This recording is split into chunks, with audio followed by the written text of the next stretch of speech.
राहुल गांधी जी को भी एक कार्यकर्ता ने भारत रत्न बाबा साहब भीमराव अंबेडकर जी की तस्वीर को भेंट करना चाहा, लेकिन वो भेंट नहीं कर पाया क्योंकि राहुल गांधी जी को तो भीड़ बटोरना है। आप कांग्रेसियों से पूछिए ना कि क्या भारत में उन्होंने एक भी बाबा साहब का स्मारक या प्रतिमा बनाने का काम किया है क्या? मिलता है, हाथ में संविधान लेकर राहुल गांधी खड़े हो जाते हैं और कांग्रेसिया बाबा साहब की तस्वीर को लेकर खड़े हो जाते हैं। इन्हें तो कोई अधिकार है ही नहीं कि वो बाबा साहब की तस्वीर को हाथ में ले या संविधान को हाथ में ले, क्योंकि यही इंदिरा गांधी है कि 1975 में उन्होंने संविधान की धज्जियां उड़ा दी थी, भारत के लिए काला कानून लिख दिया था। इन्हें कोई हक नहीं।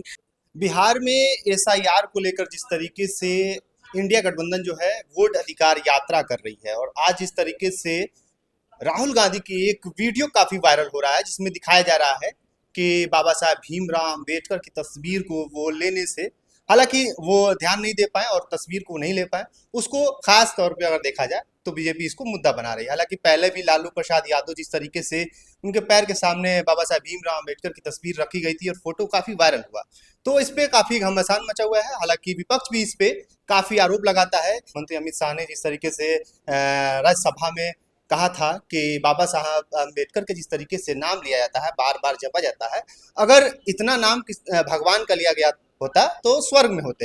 हालांकि हमारे साथ अभी बात करने के लिए बीजेपी के काफी पुरानी नेता है हमारे साथ अनामिका पासवान जी हैं। क्या कहेंगे जिस तरीके से अभी जिस तरीके से एसआईआर पे यात्रा कर रहे हैं राहुल गांधी, और जो अभी ये वीडियो उनकी एक वायरल हो रही बाबा साहब अम्बेडकर की वो तस्वीर नहीं ले पा रहे, इस पे क्या कहेंगे आप? देखिए, ये कांग्रेस के युवराज है और कांग्रेस की तो पुरानी आदत रही है, वो चाहे जवाहरलाल नेहरू जी हो, इंदिरा गांधी जी हो, राजीव गांधी जी हो या राहुल गांधी जी हो, इन लोगों ने तो कभी बाबा साहब को सम्मान दिया ही नहीं। हमेशा ही इनकी फैमिली ने बाबा साहब को अपमानित करने का काम किया है। उनके शासनकाल में कभी बाबा साहब को भारत रत्न नहीं मिला। उनके शासनकाल में ही आपने देखा कि बाबा साहब को कितने अपमान का सामना करना पड़ा और 2 गज जमीन दिल्ली में उनकी मृत्यु के बाद उन्हें नहीं दी गई। और घोर अपमान के बाद भी आप कांग्रेसियों से पूछिए ना कि क्या भारत में उन्होंने एक भी बाबा साहब का स्मारक या प्रतिमा बनाने का काम किया है क्या? आज राहुल गांधी जी एसआईआर को मुद्दा बनाकर वोटर अधिकार यात्रा लेकर आए हैं। तेजस्वी यादव उनके साथ खड़े हैं। ये लोग कभी भी दलितों के हितैषी नहीं हो सकते हैं। हाल फिलहाल में ही किस प्रकार से आप ही ने बताया ना, पूरे बिहार ने, पूरे भारत ने देखा कि लालू प्रसाद यादव को एक कार्यकर्ता बाबा साहब की तस्वीर भेंट करना चाह रहा है, पर वो उनके पैरों के पास रखा हुआ है, लेकिन उस तस्वीर की तरफ लालू जी देख भी नहीं रहे हैं। ठीक उसी प्रकार आज राहुल गांधी जी को भी एक कार्यकर्ता ने भारत रत्न बाबा साहब भीमराव अंबेडकर जी की तस्वीर को भेंट करना चाहा, लेकिन वो भेंट नहीं कर पाया क्योंकि राहुल गांधी जी को तो भीड़ बटोरना है। उन्हें तो चुनावी रणनीति के तहत उतरना था और वो उसी के तहत उतरे हैं। उन्हें बाबा साहब से, दलितों से, बिहारियों से कोई लेना देना नहीं है। आप देखिए कि मुंगेर की एक घटना, कि मुंगेर में बाबा साहब की एक आदमकद प्रतिमा का अनावरण होना था और तेजस्वी जी और राहुल जी को वहां पहुंचना था, लेकिन वो लोग वहां इंतजार करते रहे और वो गए नहीं। तो ये क्या दर्शाता है कि वो कभी भी दलितों के हितैषी वो लोग नहीं हो सकते हैं। उनके नाना जी ने तो इतना षड्यंत्र रचा था कि बाबा साहब जिस क्षेत्र से जीतकर संविधान सभा में पहुंचे थे, उस क्षेत्र को ही पाकिस्तान में समाहित करवा दिया था ताकि बाबा साहब संविधान सभा से बाहर हो जाए। और एन प्रकरण बाबा साहब को कितनी तकलीफों का सामना करने के बाद संविधान सभा में पहुंचने का मौका मिला था। तो आप इससे अंदाजा लगा सकते हैं ना, इसमें कहने की क्या बात है। पहले के लोग, भले ही हमारे दलित के लोग पढ़ते लिखते नहीं थे, समझते नहीं थे, लेकिन आज डिजिटल इंडिया है, आज एनडीए की सरकार है और हमारे माननीय प्रधानमंत्री जी ने बाबा साहब के लिए बहुत कुछ किया, उनके लिए पंचतीर्थ बना है और दिल्ली में एक बहुत बड़ा कन्वेंशन हॉल सेंटर बना है, आपने देखा होगा। और आज जो हम यूपीआई करते हैं उसका नाम क्या रखा गया है? भीम यूपीआई रखा गया। ये जन जागरण की चीज है, इनसे कोई लेना देना नहीं है, ना महागठबंधन को, न कांग्रेस को।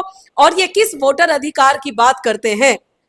आपको याद होगा कि यही जवाहरलाल नेहरू जी है जो 1 वोट लाए थे और पटेल साहब को 14 वोट आए थे, उसके बावजूद भी ये प्रधानमंत्री बने। बाबा साहब भीमराव अंबेडकर जब पहली बार चुनाव लड़े थे 14,000 वोटों से वो हार गए थे और 74,000 वोट चोरी हुए थे, जिसका बाबा साहब ने कंप्लेन, पहला कंप्लेन भारत में निर्वाचन कार्यालय के पास पहुंचाया गया था बाबा साहब के द्वारा। तो इनको कोई अधिकार नहीं बनता है भाई वोट चोरी का आरोप लगाने का। ये लोग किसके साथ खड़े हैं? ये लालू प्रसाद यादव जी ने किया क्या है? पूरे बिहार को लूटने का काम किया है। कांग्रेस ने बिहार को बर्बाद करने का काम किया है। इन लोगों को बिहार की पावन धरती पर कदम रखने का कोई अधिकार नहीं है, कोई औचित्य नहीं। महागठबंधन के लोग तो आप लोगों पे आरोप लगाते हैं कि बाबा साहब विरोधी हैं, बहुजन विरोधी हैं आप लोग, और बाबा साहब भीमराव अंबेडकर के आज तस्वीर अगर नहीं ले पाए तो कहीं ना कहीं वो ध्यान नहीं दे पाए होंगे। तस्वीर की बात तो मैंने नहीं कही, मैंने तो उनके पूरे खानदान की कहानी आपको सुनाई है कि किस तरह से बाबा साहब को तंग तबाह किया गया। बाबा साहब जब जब चुनाव लड़े तब तब जवाहरलाल नेहरू ने षड्यंत्र रचकर उन्हें सदन में नहीं पहुंचने दिया। एक बार थोड़े दिन के लिए कानून मंत्री बनाए गए थे, लेकिन ये भी कांग्रेस का देन नहीं था, ये भी गांधी जी और कई हमारे डॉक्टर राजेंद्र प्रसाद जी और कई ऐसे लीडर थे जिनकी वजह से बाबा साहब कानून मंत्री बने थे और अपनी काबिलियत से बने थे, क्योंकि उस समय उतने विद्वता वाले लोग भारत में थे ही नहीं। उसके बावजूद क्या दोबारा मंत्रिमंडल में आने का मौका दिया गया? क्या उन्हें दोबारा सदन में पहुंचने का मौका दिया गया? नहीं, उन्हें चुनाव बार बार हरवाया गया।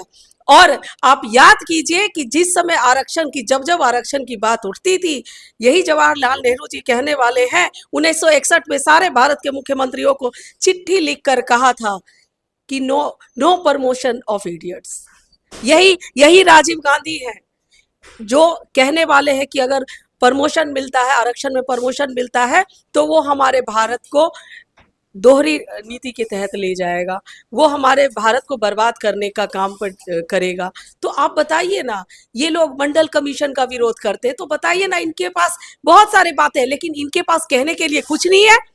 हमारे माननीय अमित शाह जी को ये लोग बोल रहे हैं, लेकिन उनके बोल को तो पूरा सुने नहीं। आप पूरा सुनते ना कि उन्होंने कहा क्या, क्यों ऐसा कहा।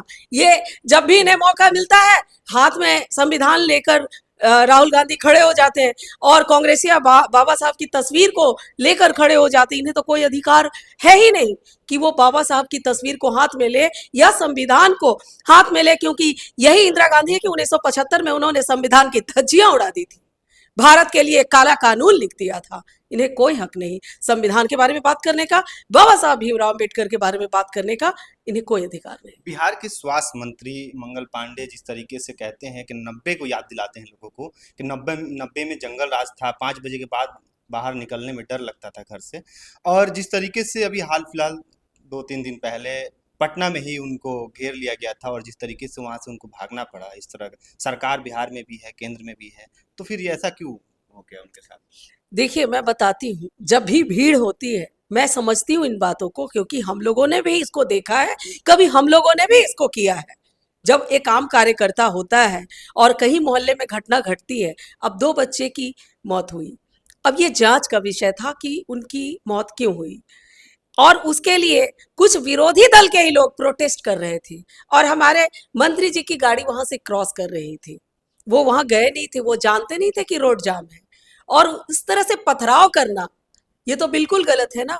ये तो कोई न्याय प्रिय लोग कर ही नहीं सकते हैं। ये तो जब भी करेंगे उदंड लोग ही करेंगे, और निश्चित तौर पे उसमें आरजेडी के लोग ही शामिल थे, क्योंकि उदंडता तो उनके रग रग में बसा हुआ है।